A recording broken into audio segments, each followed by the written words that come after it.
আজ সমাজের মধ্যে কিছু নাপাক মৌলবি পাওয়া যায় যাদের ডিএনএ ইহুদিদের সাথে ম্যাচ হবে, মুসলমানের সাথে ম্যাচ হবে না।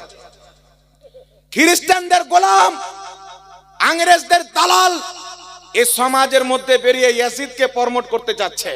বলছে ইয়াজিদ বিন মুয়াবিয়া রাদিয়াল্লাহু তাআলা আনহু, এর মানে জানেন ইয়াজিদের প্রতি আল্লাহ নাকি রাজি আছেন। এই কথা কে বলেছে? একটি হাদিস নিয়ে বলে রাসূল পাক বলেছেন, যেই ব্যক্তি অমুক জায়গাতে জিদ্দের ময়দানে শরীক হবে তার গুনাহ মাফ হয়ে যাবে। তো কিছু ইমাম বলেছেন ওই জিদ্দের ময়দানে ইয়াজিদ শরীক ছিল।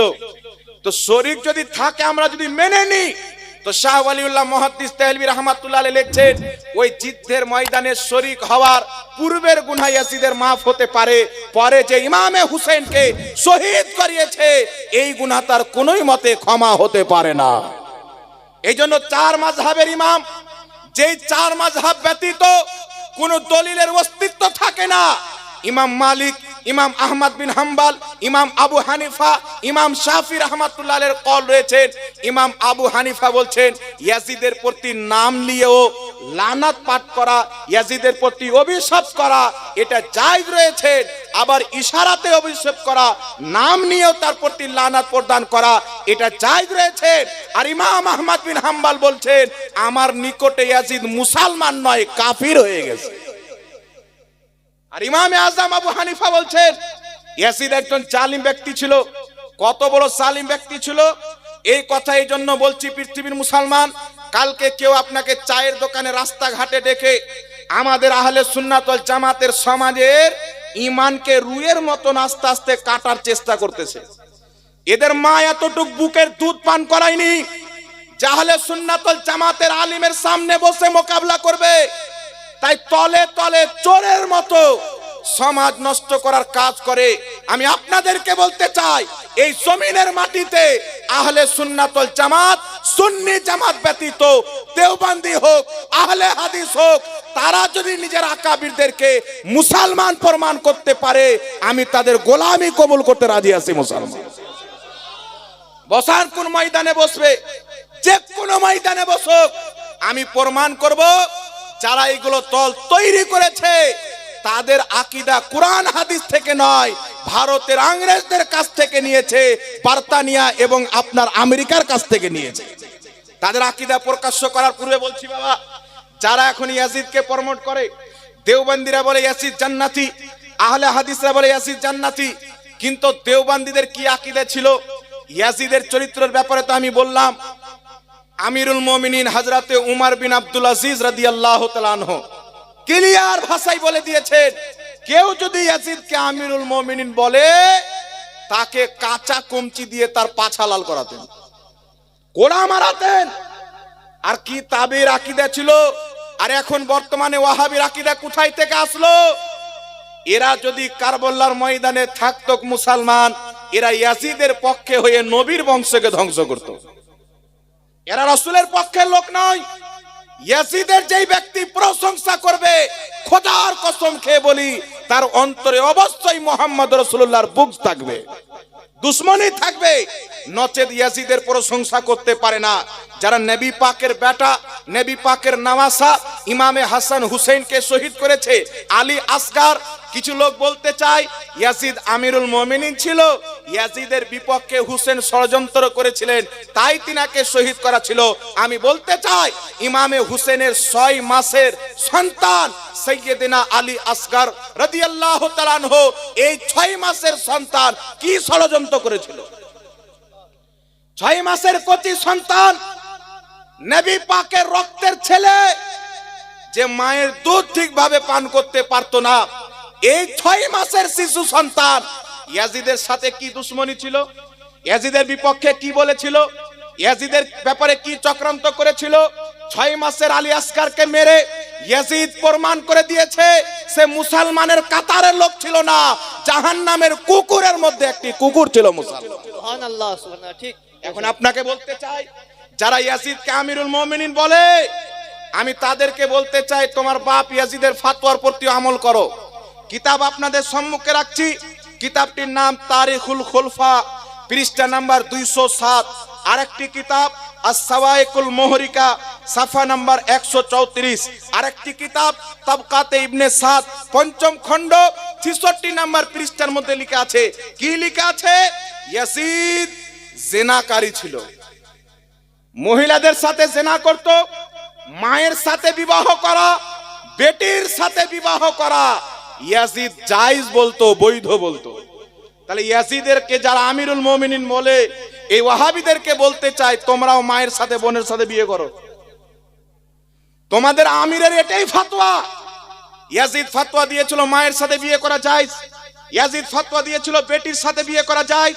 আর ইয়াজিদ শরাব পান করে এত বেহুশ হয়ে যেত, নেশাতে ডুবে যেত যে ইয়াজিদ নামাজ পর্যন্ত ছেড়ে দিত। এই কথা কে বলছেন বাবা? হযরতে আব্দুল্লাহ বিন হানজালা রাদিয়াল্লাহু তাআলা আনহু এই কথা বলেছেন। আর তিনি বলছেন, ওয়াল্লাহি, আল্লাহর কসম, ইয়াজিদ বদকারী ছিল, জিনাকারী ছিল, ইয়াজিদের এত কুকর্ম ছিল, আমরা ভয় করতাম যে আসমান থেকে যেন আল্লাহর আযাব না নাজিল হয়ে যায়। মায়ের সাথে বিবাহ করা জায়েজ বলতো, বেটির সাথে বিয়ে করা জায়েজ বলতো, আর দারু পান করে নেশাতে ডুবে থেকে নামাজকে ছেড়ে দিত। তো ইয়াজিদের সন্তান ওয়াহাবিদেরকে বলতে চাই, তোমাদের মা বেটিকে বিয়ে করার ব্যাপারে কি ধারণা আছে বলো? তোমার আমিরুল মুমিন তো এটা বলেছে, তো তোমার আমিরের ফতোয়া মানো। আমরা হুসেনকে আমিরুল মুমিনিন মনে করি, ইয়াজিদকে মনে করি না।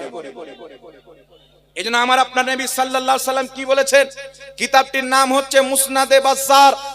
এই কিতাবের মধ্যে ইমাম বাজ্জার রাহমাতুল্লাহ আলাইহি হাদিস নিয়েছেন। রাসূল পাক সাল্লাল্লাহু আলাইহি সাল্লাম বলেছেন যে আমার উম্মতের মধ্যে আমার ইসলামকে ধ্বংস করবে একজন ব্যক্তি খানদানে বানু উমাইয়াতে জন্ম নেবে, যে আমার ইসলামকে দুর্বল করবে, আমার ইসলামকে ধ্বংস করবে।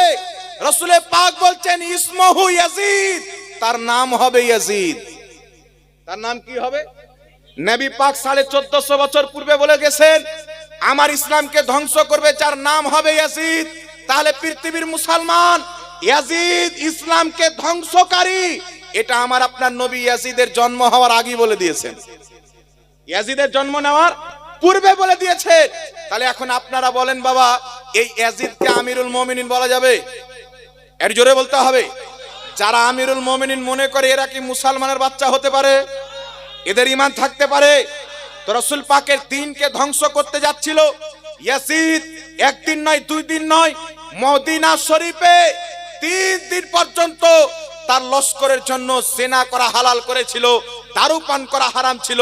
তারা মসজিদে নববীর মধ্যে ঘোড়া বেঁধে পাশা পাখানা করিয়েছিল, আর মদিনার মুসলমান বহু বেটিদের ইজ্জত নষ্ট করে হাজার হাজার মহিলার পেটে অবৈধ সন্তান এই ইয়াজিদের হুকুমে তার লস্কররা জন্ম দিয়েছে।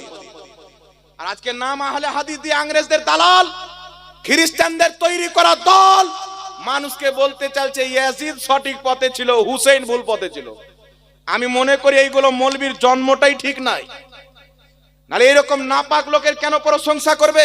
শুধু তাই নয়, পৃথিবীর মুসলমান, আগে চলেন হযরতে মুনজির বিন সুবাইর রাদিয়াল্লাহু তাআলা আনহু এলান করে বলেছিলেন, তিনি যখন ইয়াজিদের দরবারে গেলেন তো ইয়াজিদ হযরতে মুনজির আব্দুল্লাহ হযরতে মুনজির বিন সুবাইর রাদিয়াল্লাহু তাআলা আনহুকে 1 লক্ষ দিরহাম ইনাম দিল, তোহফা। 1 লক্ষ দিরহাম নিয়ে হযরতে মুনজির যখন মদিনাতে আসলেন, মদিনা আসার পরে বলছেন, এ মদিনাবাসী, ইয়াজিদ আমাকে 1 লক্ষ দিরহাম পুরস্কার দিয়েছে, ইনাম দিয়েছে। তবে আমি আল্লাহর কসম খেয়ে বলি, ওই ব্যক্তি দারু পান করে, ওই ব্যক্তি নেশা করে, আর ওই ব্যক্তি দারু পান করে বিছানায় পড়ে থাকে, নামাজগুলিকে ছেড়ে দেয়, নামাজও পড়ে না।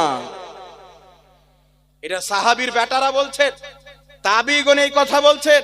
শুধু তাই নয়, পৃথিবীর মুসলমান, এটি কোন কিতাবে লেখা রয়েছেন? ওয়াফাউল ওয়াফা প্রথম খণ্ড 189 পৃষ্ঠা। তারপরে আগে চলে আসেন, হযরতে আব্দুল্লাহ বিন সুবাইর আরো বলছেন, কিতাবটির নাম ইবনে আসির, চতুর্থ খণ্ড 40 পৃষ্ঠা।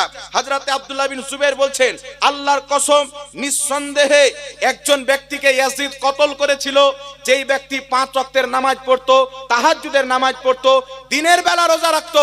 আল্লাহর একজন নেক বান্দা, ওলি বান্দাকে বিনা দোষে ইয়াজিদ হত্যা করেছিল।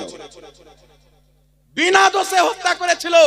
তারপর তিনি লিখতেছেন শুধু হত্যা নয়, আল্লাহর কসম খেয়ে বলি, ইয়াজিদ কুরআন পাককে বদলে দিত, গুমরাহি প্রচার করত, কুরআন পাকের আয়াত পড়ে অপব্যাখ্যা করে মানুষকে গুমরাহ করত, দ্বীনকে সেই ব্যক্তি নষ্ট করতে আরম্ভ করেছিল। এই জন্য আমার ইমামে হুসাইন রাদিয়াল্লাহু তাআলা আনহু মদিনাতে নবী পাকের রওজা মুবারককে ত্যাগ করে আপনার কুফার দিকে রওনা হয়ে গেলেন, যে ইমামে হুসাইন বেঁচে থাকতে মুস্তাফার দ্বীনকে বিক্রি হতে দিবে না, নবীর দ্বীনকে নুকসান হতে দিবে না। আমি হুসাইন জীবন দিতে পারি, ইসলামের ক্ষতি দেখতে পারি না।